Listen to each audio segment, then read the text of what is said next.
ये तो क्रॉसिंग सीधी नहीं दी जाती है। क्रॉसिंग में कम से कम 500 मीटर की रोड मर्ज की जाती है और इसमें कहीं भी किसी भी क्रॉसिंग में 500 मीटर की रोड मर्ज नहीं की गई है।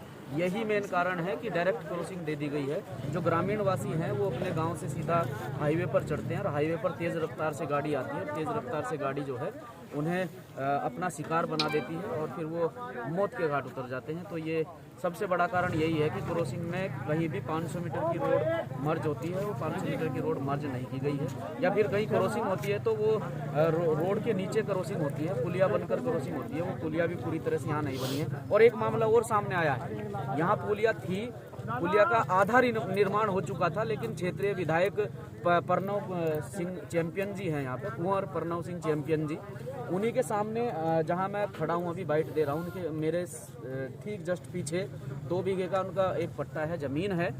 उस ज़मीन के चक्कर में इन्होंने यहाँ की पुलिया का निर्माण रुकवाया और पुलिया का निर्माण रुकवा के इस रोड को जो है यहाँ बनवाने का काम किया है। जबकि यहाँ पुलिया थी, पुलिया को हटवाकर कि इनके जो इनकी ज़मीन है उसमें किसी प्रकार से उनका अगर कुछ आगे के लिए ये निर्माण करना चाहते हैं तो वो व्यर्थ ना जाए, क्योंकि पुलिया बनेगी तो रोड उठेगा और रोड उठेगा तो इनकी ज़मीन नीचे में जाएगी। तो ऐसा क्षेत्रीय विधायक जी से भी कहना चाहता हूँ, ऐसा ना करें। आपको जनता ने इस क्षेत्र का प्रतिनिधित्व दिया है, जनता ने आपको इस क्षेत्र का विधायक चुना है, तो जनता से विधायक है, विधायक से जनता नहीं है। तो आपको ये सोचना चाहिए, समझना चाहिए कि जनता के लिए आपको इतनी तो वो करनी पड़ेगी कि यहाँ जो पुलिया का निर्माण आपने आधे पे रुकवा दिया है, उस पुलिया के निर्माण को ये रोड हटवाकर पूरी तरह से यहाँ पहले पुलिया का निर्माण किया जाए, फिर पुलिया के ऊपर से रोड बनाई जाए, ताकि गांव के जो बुजुर्ग व्यक्ति हैं जो रोड क्रॉस करने में असमर्थ रहते हैं वो नीचे से रोड क्रॉस कर सके। मेरा क्षेत्रीय विधायक जी से ये आग्रह है, विनती है कि अपने खुद के स्वार्थ के चक्कर में और खुद की निजी संपत्ति बचाने के चक्कर में लोगों का नुकसान ना करें।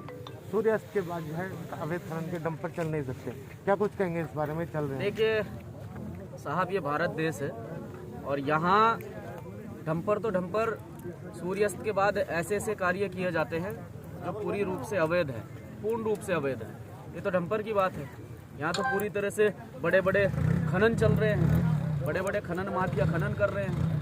तो कहाँ तक की बात करेंगे? लेकिन ऐसा है कि जिस तरह से सूर्यास्त की बात कर रहे हैं, फिर कोहरा भी इतना ज़्यादा है, लगातार सड़क का काम सुचारू रूप से चलाया जा रहा है, सुरक्षा की कोई व्यवस्था नहीं है, कहीं बैरिगेड्स नहीं किया गया है। नहीं तो रोड को बनाने से पहले जो गाँव की क्रॉसिंग होती है वहाँ बैरिगेड्स किए जाते हैं, उसको कहीं भी बैरिगेड नहीं किया गया है। यही मेन कारण है कि यहाँ रोड पर लगातार दिन प्रतिदिन घटनाएं बढ़ रही हैं। इन घटनाओं को रोकने के लिए जो भी यहाँ रोड बनाने के जो ठेकेदार हैं और जिस कंपनी के पास में इसका टेंडर है उसे सोचना चाहिए।